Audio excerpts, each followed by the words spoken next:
So I grew up in Birmingham and still live there now. I didn't go to art school until I was 23 nearly. Went to study photography. So up until that point, I hadn't really worked very hard at anything. Um, and then from kind of, always had an interest in photography and an interest in art. And then from doing that at night school, then went to study photography at university. And it was only really at that point that I started to be exposed to the idea that you could work as an artist within photography. Before that, I was thinking maybe I'd be a photojournalist or a war photographer, or, very limited idea of what you could do. So that time, yes, kind of early 20s, really sort of opened my mind to how I might start to work as an artist. And really, at that point, all that meant was how I might pursue these kind of individual ideas I had about the world through photography, and kind of as a way to sort of work out what I thought of things, what the world was, how kind of things worked and operated. And also, I guess from that early point, just being captivated by this idea of making pictures as well, just on a very simple level, how you might kind of encapsulate a set of ideas into a picture.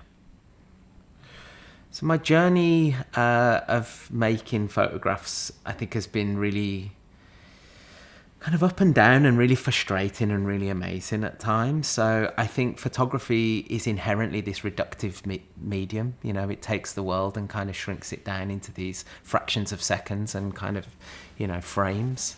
And there can be something quite frustrating about that when you're trying to understand really complex situations, or that you're then kind of being reductive. But actually, I think that's also its strength, that you kind of are able to sort of just take something down to this really kind of small level.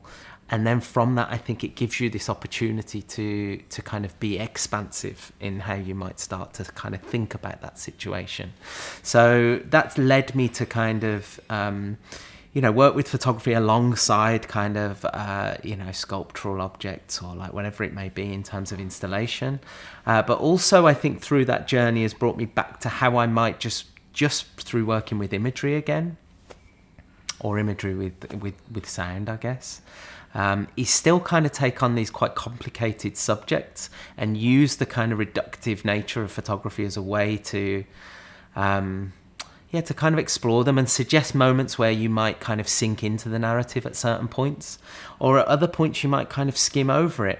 And I guess for me, in that sense, photography's always had this relationship to writing, and in a very kind of technical sense of that some photographs for me are entire chapters or entire stories, and then other photographs are kind of punctuation. They just sort of take you through the story, and sometimes you're using them to kind of skim through something, and at other moments it is this idea of kind of sinking into that moment. So the images in this show, I've really been trying to focus on this idea of different registers within the work, and there's a technical aspect to that, but it also is meant to kind of say something about the nature of the images being shown and the knowledge that they might kind of have within them or might start to impart. So there are essentially 3 different types of image, I guess. There are still photographs made with slide projectors, so analog slides in a projector, making images onto a screen. There are then films that I've made that are using digital technology, but they kind of break down into 2 different types as well. There's films I've made just in the world, of kind of things happening, and then there's films I've made in my studio, which is my hands either using a primitive sign language or doing some kind of quite elementary tasks. And they are filmed on a green screen, and then they're overlaid within the work in the exhibition. And the reason for doing that was, again, I wanted to have this kind of idea that sometimes you're kind of skipping across a surface, and I think the sort of digital imagery and the green screen stuff in particular lends itself to this idea that it's kind of a lighter weight or a lighter kind of register and an imprint on the screen and on the viewer. And then the images made with the slides, there's something like more direct and physical about them. I mean, they're physical in the sense that the light is passing through that slide in that space to kind of make that image. But there's also a kind of closer fidelity to the moment in which I made that image, where I would stand with a kind of box camera where the light passes through the lens onto the film, and then here it's just the inverse of that, where the light is just kind of passing back through again to kind of make that image.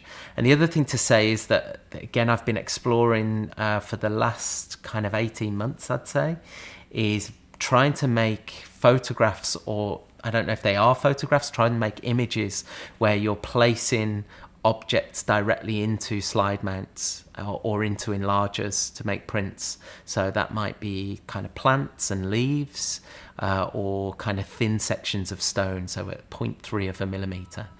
And it's that idea of a kind of object making its own image. And again, this even more direct relationship between the object and the image that kind of removes my agency as a photographer. Yeah, and within that process, there's a whole series of kind of connected stories. I mean, some of them are connected really directly and some of them are really tangential. And they're only connected because I say they are.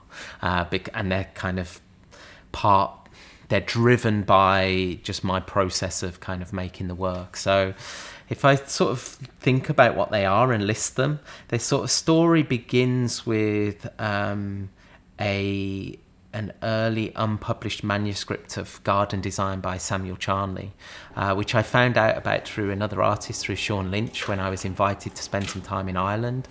Sean thought that I'd find that interesting because I was going to spend part of my time there at Lismore Castle Gardens, and I was really interested in thinking about gardening at that point, which came off a time where I'd been really kind of reading about sort of geology and geological time, and really wanted to think about something that compared to that is like a fraction of a second, which is something that might take place over a season.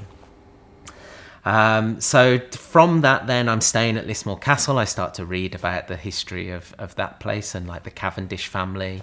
So that took me to kind of research around Chatsworth House and kind of collections there and the garden there. I was reading Nancy Mitford's The Pursuit of Love, as she was related to Deborah Cavendish. That led me to kind of read about this collection of diseased stones that are at Chatsworth, which then led me to, through kind of a series of engravings that are contained there, led me to kind of research around the Devil's Stone and the Devil's Bridge in Switzerland. So one thing connects to another. And I guess it's important to note, if it's not evident already, that I'm not a historian, I'm not an academic. I am also kind of sometimes skimming across these stories and sometimes kind of sinking into them. And it's not necessarily kind of trying to find answers or information. It's this generative process where one thing leads to another, and how you might then start to kind of use that as a way to make visual connections between these things that were never intended to exist together. An important thing to say, I think, about that process as well, the research process, it's often driven by, it's driven by sort of some quite big ideas that I think don't always they're not on the surface of the work. And I think some people might come and see the work and never kind of think about them. But for me, they're really important, and they're ideas of kind of power, of also like expertise as well, and of feeling like you're out of place or out of time as well is an important thing. So within that, I'm almost always an amateur, kind of poking my nose into things that I don't really understand. And within that, you're kind of used, because I think when you work as an artist somewhere, there's a reverence to you as this person kind of being there. But when you're working with a geology technician, for instance, or a gardener, you completely remove that. And instead you are the amateur kind of within their world. And I think that changes the dynamic of that relationship. But also these stories are also really directly about power as well. And that might be about kind of abuses of power within the extraction of these kind of materials from the ground, or abuses of power when you think of people being exiled from, where they live for kind of, behavioural kind of standards that are different now than they were then. Or even like the power of, and maybe this is a point to say something about the title, which I think it's pretty unpleasant as a kind of title. And it came from Nancy Mitford's The Pursuit of Love, Not quite as you see it now. So as I'm reading it, there's this line that just says, if wishes were... So one of the children wishes for something and then is dismissed with the line, if wishes were horses, beggars would ride. And it immediately jumped off the page to me as this kind of really quite sneering, dismissive, uncomfortable... I mean, just the use of the word beggars as well. It's like, it's not a very nice thing to say or to use. And I often am representing, I think this is a thing from studying photography as well, you're always kind of representing things that exist in the world. And I do that within kind of the work in lots of ways. So the script also does that. It kind of takes things and just uses them verbatim. And that can be problematic as well, because I don't really agree with the sentiments within that. But I think by using it in that way, it highlights something within the work and something within the world. So on tracing the origins of that proverb back to the kind of 17th century, you're also thinking about a time of like the Enclosure Acts, the Highland clearances, this idea that there were people forced into kind of poverty at that time. And then also you've got this kind of aristocratic kind of view of like, you know, that is sneering at people in need, you know. So, but the thing is, I think it's a big ask of the audience sometimes to kind of to find to see that kind of definition within the work. But I also don't want to be so overt that that's going to be the only reading and the only definition in the work. I think that's a fine line. I think it's tricky. I don't think it's always successful for me within my work, but I think I'd rather leave lots of space and ambiguity for people to bring their own narratives to it than to really kind of lock things down into being, this is why I chose this. I don't want to say that within the work. I'm happy to say it here within this interview that you may or may not, well, you are listening. But I think if it's in the work, it just shuts it down. And I think I'm more interested in opening it up. I think that's like the most important thing within my work. It's like, and the thing that causes me the most worry is that I'm often dealing with things that are outside of my lived experience. I don't know anything about, you know, what it means to work in a quarry and to be a miner, or what it might mean to be a gardener and the kind of, you know, pressures within that. Or even like what it might mean to think about the history of a stone in Switzerland that through various reasons this year I've not even visited, you know. So you're always speaking of experiences that are not mine.